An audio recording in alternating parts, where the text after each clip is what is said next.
वन्दे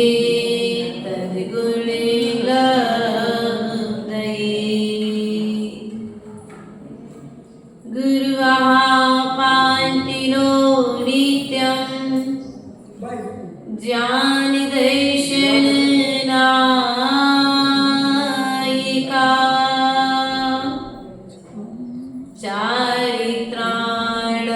चारित्राणवगम्भीर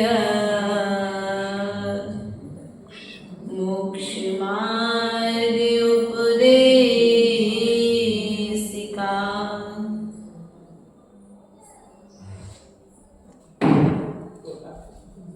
परिनिंदा मुखी से निकले मधुर वचन बोलो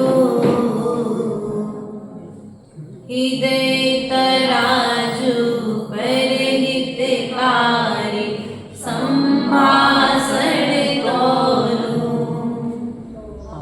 आत्म तत्व की रही भावना भाव विमल कर दो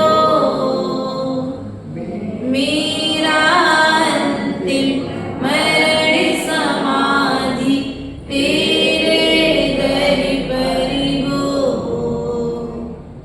तेरी छत्र छाया परिवन मेरे सिर पर हो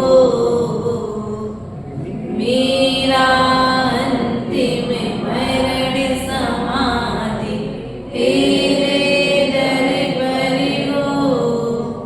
बोले अनंतानंत सिद्ध परमेश्वरी भगवान की जय हो। देवादिदेव आदिनाथ भगवान की जय हो। देवादिदेव मूलाय गुण शुभ्रतनाथ भगवान भगवान की जय हो। देवादिदेव शासनायक भगवान महावीर स्वामी की जय हो। आचार्य भगवंत कुंद कुंद स्वामी की जय हो। आचार्य भगवंत विराग सागर जी विशुद्ध सागर जी महाराज की जय हो। आचार्य भगवंत ईश्वर विभव सागर जी महाराज की जय हो। द्वादशांग जिनवाणी माता की जय हो। परम पूज्य हरिका श्री सिद्ध श्री माता जी की जय हो। समस्त हरिका संघ की जय हो। प्रिय बंधु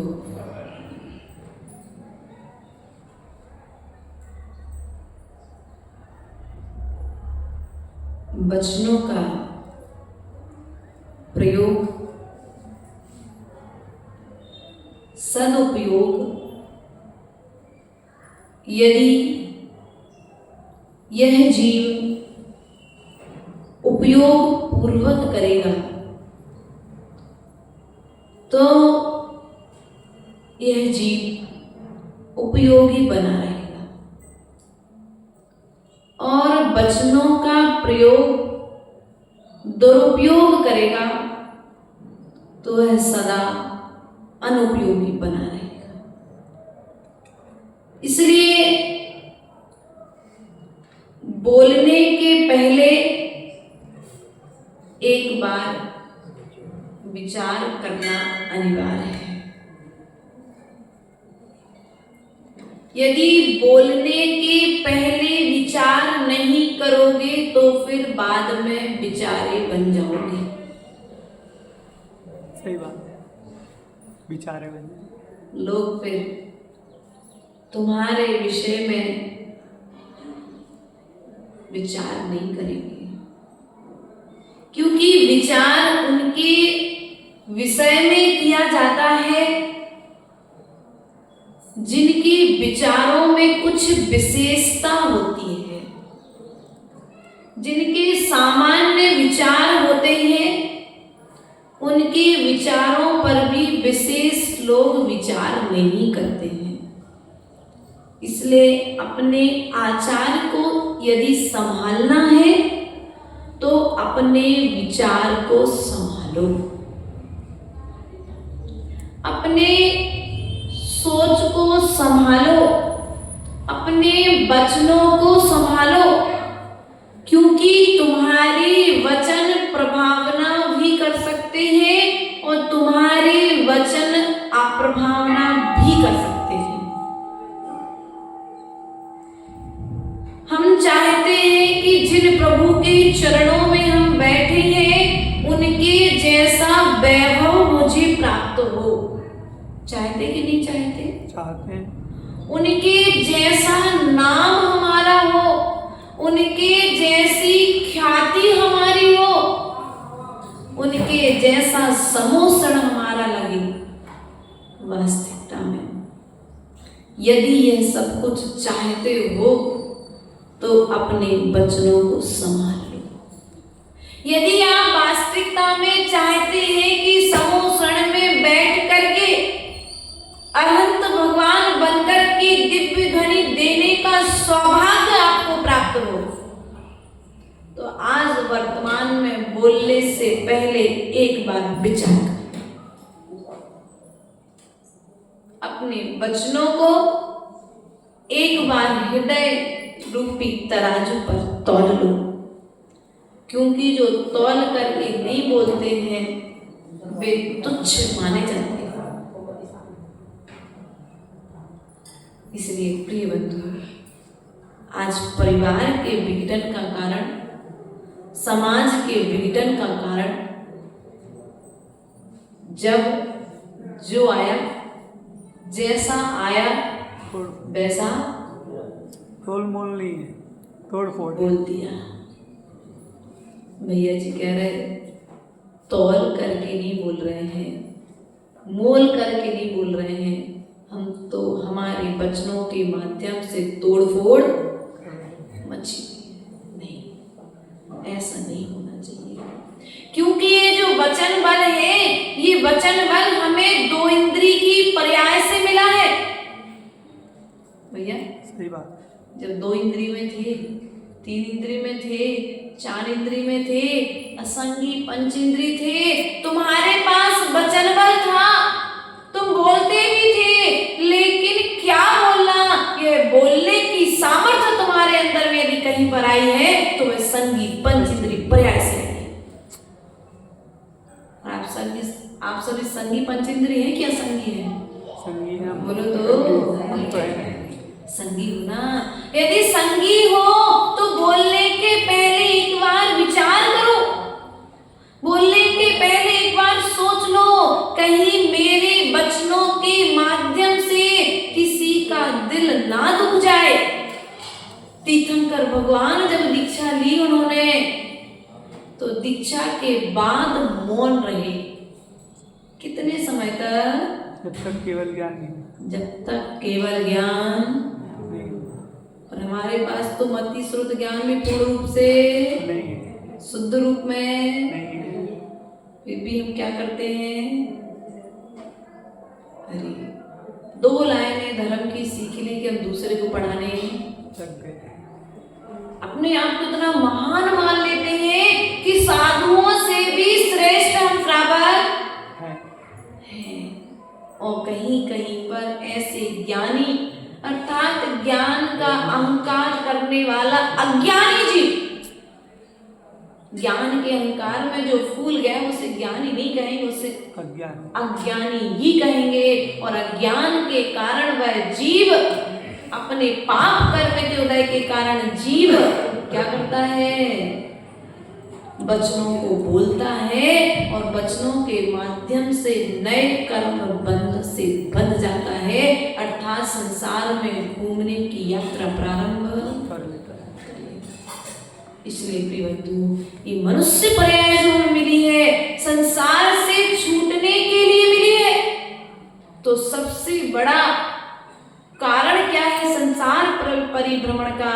ये हमारी जो 5 इंद्रियां हैं, यदि इनको बस में कर लोगे तो तुम पार हो जाओगे। भगवान को जिनेंद्र कहते ना, जिनेंद्र का अर्थ क्या होता है? जिन्होंने अपनी इंद्रियों को जीत लिया है। जिन धन इंद्र बराबर जिनेंद्र, जब व्याख्या करेंगे व्याकरण की वहां पर विशेषता आ जाएगी। तो जिनेंद्र अर्थात इंद्रियों को जीतने वाले, हमने एकाध इंद्री को जीता, बोलो तो नहीं जीता। गर्मी का मौसम था, मई का महीना था, साधु बिना कूलर बिना पंखा बिना एसी के विचरण कर रहे थे, विहार कर रहे थे। कई कई साधु तो 45 डिग्री के टेम्परेचर में, और हम बढ़िया एसी में, एसी कूलर पंखा घर तक तो ठीक था, लेकिन मंदिर में भी एसी में बोलो तो हाँ, कम से कम एक स्थान तो ऐसा रखो जहां पर मैं इस इंद्रियों का दास बन करके नहीं रहूंगा। एक स्थान ऐसा छोड़ दो कि जितने समय में मंदिर में रहूंगा, मेरी इंद्रियां यदि विवाह रूप कोई वस्तु चाहेंगी, भोग रूप कोई वस्तु चाहेंगी, उपभोग रूप कोई वस्तु चाहेंगी, तो मैं उन्हें प्रदान नहीं करूँगा। लेकिन हम तो तुरंत हाजिर सेवा करने के लिए हाजिर। किसके दास? इंद्रिय के। भैया नौकरी नहीं कर सकते तुम्हारी, इंद्रियों की नौकरी कितने समय से कर रहे हो? दास इंद्रिय दास बन करके बैठे हो। जैसा स्पर्शन इंद्री चाहती है, आप स्पर्शन इंद्री को वैसा विषय प्रदान कर रहे हो। जैसा रचना इंद्री चाहती है, आप रचना इंद्री को वैसा विषय प्रदान कर रहे हो। घ्राण इंद्री, चक्षु इंद्री, कर्ण इंद्री जो चाहती है, आप उसे वैसा प्रदान, इसलिए बार बार आपको इंद्रियां मिल रही। अतीन्द्रिय होना है कि नहीं होना है? अतीन्द्रिय होना है कि नहीं होना है? होना है। होना है तो कैसे होगे? इंद्रियों पर विजय प्राप्त करोगे तो ये इंद्रियां भी उपद्रव करना बंद कर देंगी। प्रिय बंधु, विचार करिएगा, हम संसार में आए किस लिए हैं? संसार में जब हम नरकों में थे, जब हम अन्य अन्य त्रेंच गति के दुखों को भोग रहे थे, उस समय ये भावना कर रहे थे एक बार कि भगवान एक बार मुझे मनुष्य पर्याय मिल जाए, मैं संयम धारण करके अपना कल्याण कर लूं। भावना वहां पर की थी कि नहीं की थी भैया? की थी, लेकिन यहाँ आके भूल गए। मिल तो गई, लेकिन अब यहाँ पर आकर के भोगों में इतने लीन हो गए कि अभी कहते हैं अब मिली है मनुष्य पर्याय, फिर मिली कि नहीं मिली, आज मिली सो सब कुछ कर लो। ये भगवान ने जो मनुष्य पर्याय दी है, ये वस्तुओं के भोग करने के लिए तो दी है, ऐसा श्रावक मानता है। ये अच्छे अच्छे जो कपड़े बनाए हैं, अच्छा अच्छा जो भोजन बनाया है, यदि हम ग्रहण नहीं करेंगे तो ये तो गलत है, हमारे ग्रहण करने के लिए चीजें बनाई गई हैं। नहीं भैया, नहीं, तुम्हारे ग्रहण करने के लिए नहीं है। उन वस्तुओं के होते हुए भी तुम्हें तुम्हारी इंद्रियों पर संयम रखने के लिए वो वस्तु बनाई गई है कि तुम अपनी इंद्रियों पर, वस्तु सामने है लेकिन आप अपनी इंद्रियों के विषयों में कितने अभी बस में कर लिया है आपने। प्रिय बंधु, विचार करो, ये मनुष्य पर्याय तुम्हारे लिए दूसरे के कल्याण के लिए नहीं मिली है। ये मनुष्य पर्याय मुझे मेरे कल्याण के लिए मिली है, और इस मनुष्य पर्याय को पाकर के मैंने अपना कल्याण कितना किया। पिता की सेवा की, पत्नी की सेवा की, पुत्र की सेवा की, सब कुछ कर लिया, लेकिन अब तो कभी अपने लिए समय निकाला कि नहीं निकाला? नहीं निकाला। नहीं, दुनिया में सबके लिए समय है, लेकिन मुझे मेरे लिए समय है क्या? सबके लिए समय है। किसी का फोन हो जाए तत्काल समय आ जाए, भैया मैं आपके घर आना चाह रहा, हाँ आ जाओ, हम फ्री हैं।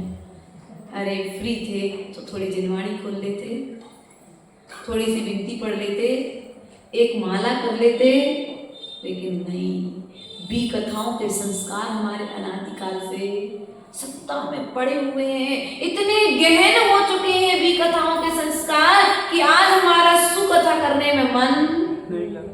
तीर्थंकर भगवान के चरित्र को पढ़ने में मन नहीं लग रहा है। पड़ोसी की पत्नी ने क्या किया या इंदौर नगर में क्या हो रहा है, इन कथाओं को सुनने में सुनाने हमारा समय व्यतीत हो रहा है।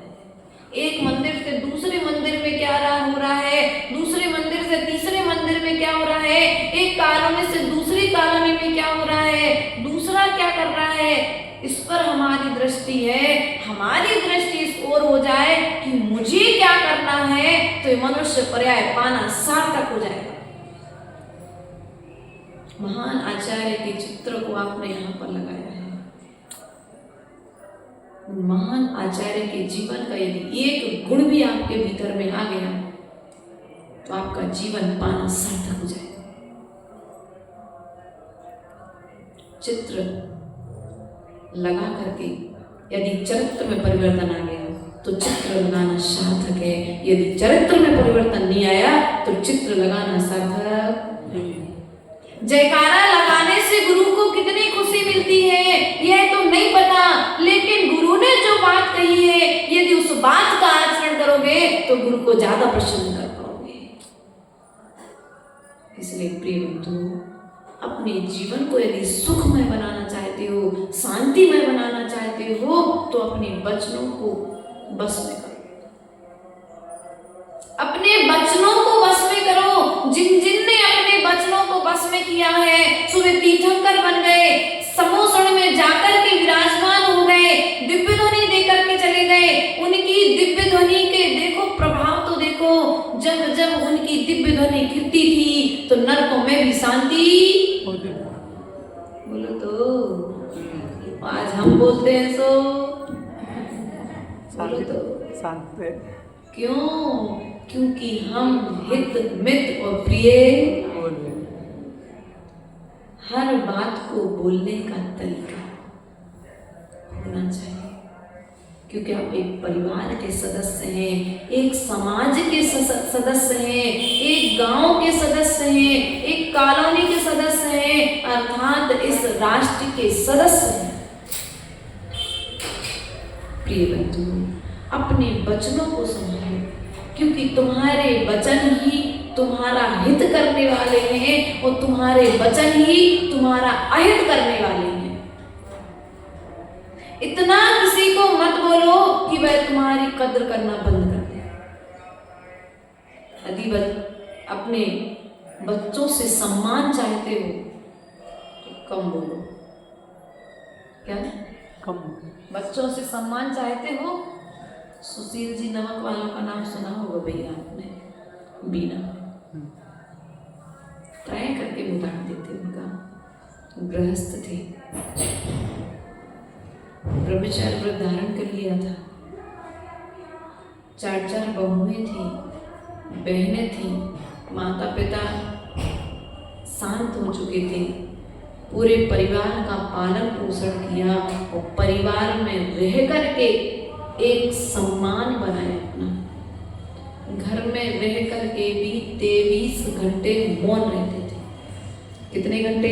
23 घंटे वृद्ध थे, उम्र के साथ वृद्ध हो चुके थे, लेकिन बुद्धि से वृद्ध नहीं थे। ज्ञान में वृद्ध हो चुके थे, चारित्र में वृद्ध हो चुके थे, लेकिन बुद्धि से वृद्ध। हम क्या करते हैं? हम बुद्धि से वृद्ध हो जाते हैं और फिर जैसा चाहे वैसा बोलना। मत रोको टोको। आज जितना ज्यादा टोकोगे रोकोगे उतना ज्यादा तुम्हारा अपमान। एक समय बच्चे को मार्गदर्शन देना है, 1 बार दो, 2 बार दो, 3 बार दो, 4थी बार उसे उसके हाथ पर छोड़ दो। क्या करोगे? क्योंकि ज्यादा टोकोगे रोकोगे तो बच्चा कल तुम्हारी इज्जत करना बंद कर देगा। इसलिए प्रिय बंधु, अपने वचनों को संभालो, परिवार संभल जाएगा। अपने वचनों को संभालो। छोटी छोटी बातों पर से हम चौराहे पर से लड़ने लग जाते हैं। समाज के चाहे यहाँ नहीं, सब जगह ये स्थिति बची हुई है। और ऐसा करके क्या हम महावीर के शासन को आगे बढ़ा रहे हैं कि पीछे बढ़ा रहे हैं? हम महावीर के शासन को नीचे, अर्थात उनके सम्मान को नीचे क्योंकि तुम तुम्हारे नाम से नहीं जाने जाते हो, तुम्हारे पीछे जैन लिखा है। क्या लिखा है? बोलो तो, क्या लिखा है? तुम्हारे पीछे जैन लिखा है। और जैसे ही जैन आता है तत्काल व्यक्ति समझ लेता है कि ये जैन शब्द तो महावीर की परंपरा में आया है, अर्थात ये महावीर को मानने वाले लोग हैं जो इस प्रकार से वातावरण बाहर में, बोलो तो, दूषित करते हैं। घर की भांति यदि घर के अंदर रहती है तो संभल जाती है, जब चौराहों पर चली जाती है तो बात फिर जग जाहिर हो जाती है, तो संभालना बड़ा मुश्किल।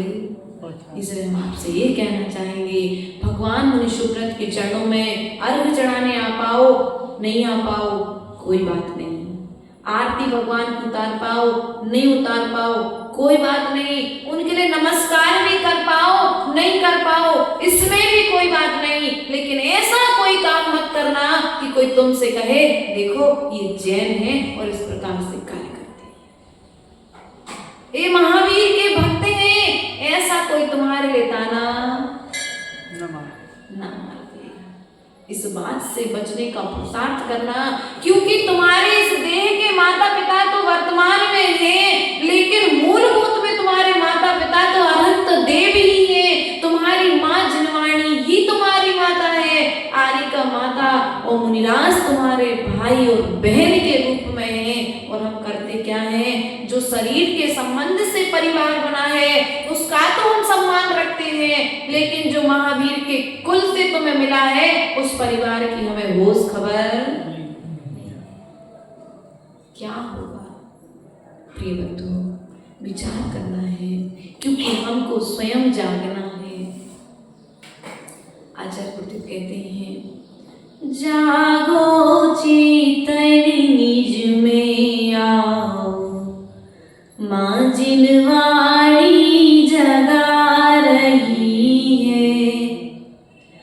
जागो चेतन निज में आओ, माँ जिनवाणी जगा रही है। सम्यक ज्ञान के इस झूले में माँ जिनवाणी झुला रही है। क्या? सम्यक ज्ञान अर्थात स्वाध्याय जिनवाणी पढ़ने की फुर्सत, सब कुछ करने की फुर्सत है, लेकिन जिनवाणी पढ़ने की फुर्सत। जब जिनवाणी पढ़ोगे नहीं तो जिनवाणी का ज्ञान कैसे होगा? और जब ज्ञान नहीं होगा तो वचनों में भी परिवर्तन जो अनादि काल से हम बोलते आए हैं वही बोलने के संस्कार रहेंगे। आचार्य भगवंत कहते हैं, तुम्हें यदि केवल ज्ञान प्रकट करना है तो प्रयास और पुरुषार्थ करो, अधिक से अधिक मौन रहो, अपने वचनों को बचाओ, अपने वचनों को बचाओ, व्यर्थ में मत गवाओ, क्योंकि आज मिले हैं कल मिलेगा। आज मिला है मौका, उन लोगों से पूछो जो पहले अच्छा बोलते थे लेकिन अपशब्द बोला है, गुरुओं की अभिनय किए पूरब में, सुवर्तमान में आज बोलते बोल थक गया। अब मंदिर आते हैं, पूजन करते हैं, भगवान के चरणों में बैठते हैं, लेकिन बोल नहीं पाते। क्यों? क्योंकि जब बोलने की सामर्थ्य थी तो सोच समझ करके नहीं बोला, सो वो सामर्थ्य भी अब। इसलिए प्रिय बंधुओं, अंतिम समय में यदि नमोकार मंत्र सुनने की भावना है कि तुम्हारे मुख से अंतिम समय में भी ओम नमः सिद्धिव्या, नमो सिद्धाणम, नमो अरिहंताणम निकलता रहे, तो आज बोलने के पहले विचार कर लो, क्योंकि जो बोलोगे अंतिम समय में वही निकलेगा। जो भीतर में सोचोगे अंतिम समय में वही निकलेगा। जो आज तुम भोगोगे अंतिम समय में उन्हीं वस्तुओं को भोगने की भावना होगी। इसलिए ये मनुष्य पर्याय जो मिली है तुम्हारे लिए भोग के लिए नहीं मिली है, ये मनुष्य पर्याय तुम्हारे लिए योग के लिए मिली है। इसलिए इसे भोग से निवृत्ति का उपाय ढूंढ करके उसे योग में लगाने का पुरुषार्थ करो। अपनी सामर्थ्य के अनुसार तो करो, अपनी सामर्थ्य के अनुसार तो बोलो तो कर सकते कि नहीं कर सकते, लेकिन करते क्यों नहीं करते?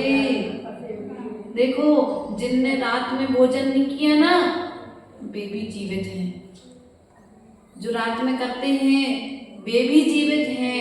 कोई जो रात में भोजन छोड़ेगा वो कभी मरा क्या? ऐसा कोई नाम सुना क्या? जिसने रात में भोजन कर दिया वो अकाल में मर गया? बोलो तो नहीं मरा ना। लेकिन हम किससे डरते हैं? नियम से।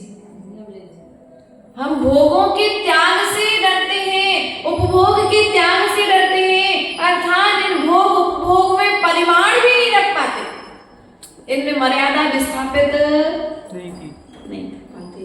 किसके कारण?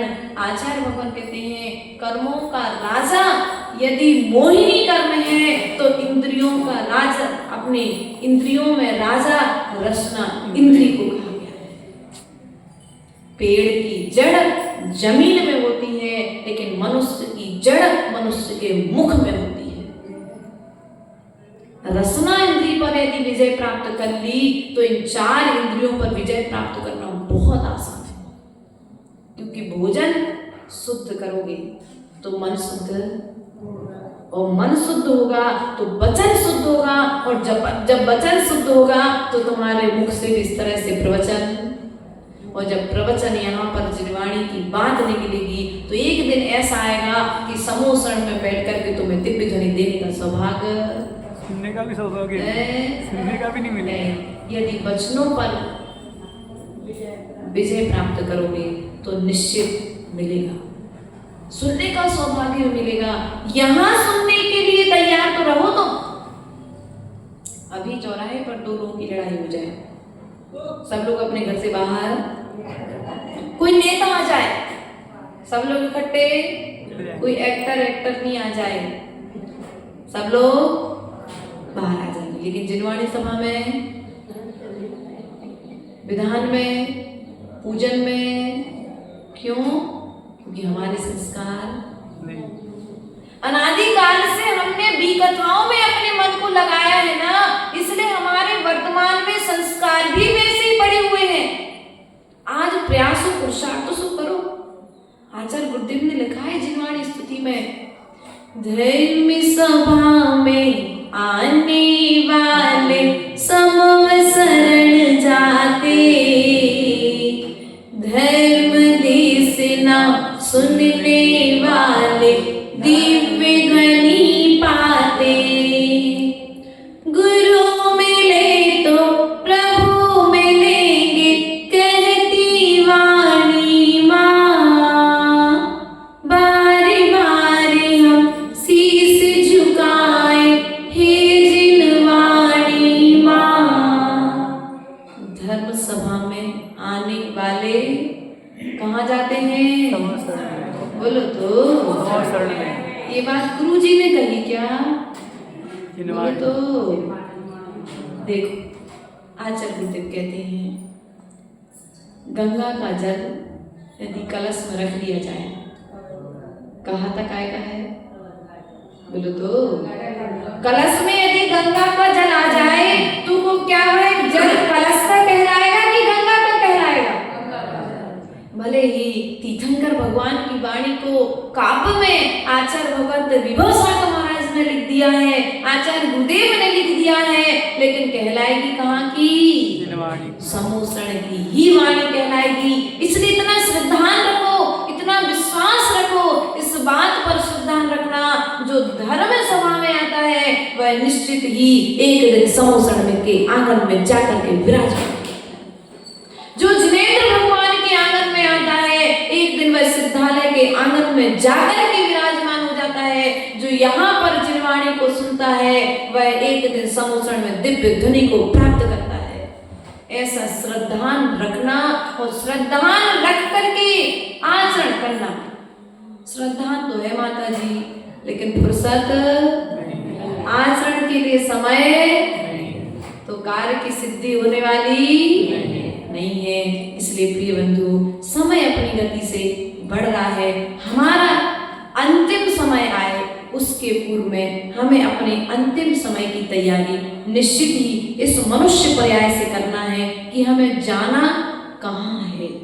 ये भजन तो बोलते हो, आया कहाँ से कहाँ है जाना, ढूंढ ले ठिकाना चेतन ढूंढ ले ठिकाना।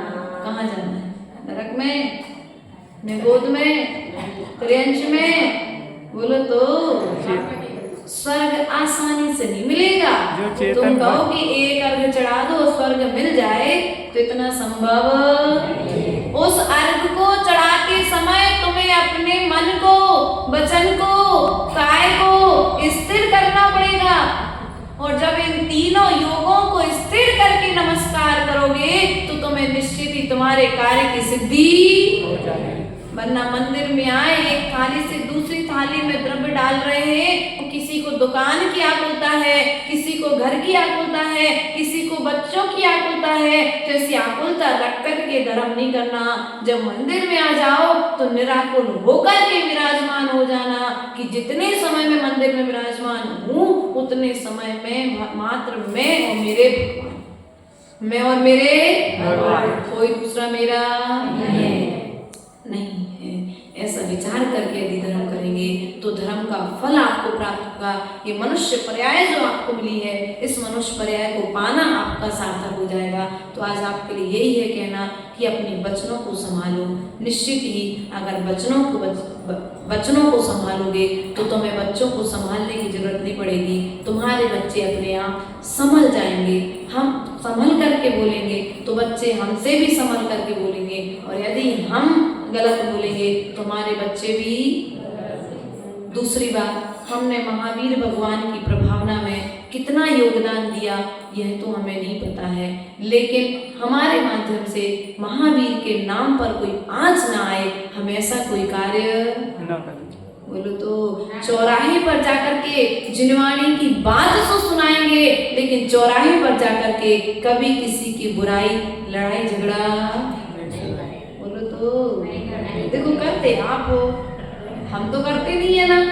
तो करना, सुधार किसको करना है? थोड़ा जोर से तो बोल दो। भगवान के सामने संकल्प ले रहे हो, ध्यान रखना है। भगवान से रोज कहना कि ये भगवान, एक चिड़िया की कहानी आती है भैया कि एक घर में आग लग गई। जब आग लग गई तो चिड़िया अपनी चोंच में पानी भर करके लाकर उस आग को बुझाने का पुरुषार्थ करती है। तो दूसरा जीव जब उस चिड़िया को देखता है तो कहता है, क्यों चिड़िया तुम क्या कर रही हो? बोली, मैं अपनी चोंच से पानी भर करके इस आग को बुझाने का पुरुषार्थ कर रही हूँ। तो वह जीव कहता है कि तुम्हारे एक चोंच पानी से क्या आग बुझ जाएगी? तो चिड़िया कहती है, मुझे विश्वास है मेरी एक चोंच पानी से आग नहीं बुझेगी, लेकिन जब कभी भी इतिहास देखा जाएगा तो हमारा नाम आग बुझाने वालों में आएगा, आग लगाने वालों में नहीं आएगा। इसलिए ध्यान रखना, यदि कभी इतिहास देखा जाए तो हमारा नाम जिनालय में पूजा करते हुए भक्तों में आए, हमारा नाम चौराहे पर झगड़ा करते हुए श्राप में हमारा नाम नहीं आना चाहिए। जिन शासन की ध्वजा को लगाते समय हमारा नाम आना चाहिए, जिन शासन की ध्वजा को गिराते समय हमारा नाम नहीं आना चाहिए। ऐसा विश्वास भीतर में रखना, निरंतर प्रयास और पुरुषार्थ करते रहना, निश्चित ये मनुष्य पर्याय पाना सार्थक हो जाएगी। इन्हीं भावनाओं के साथ में बोले परम पूज्य आचार्य भगवत विभव सागर जी महाराज की, द्वादशांग जिनवाणी माता की, बोले परम पूज्य हरिहर सिद्ध श्री माता जी की, समस्त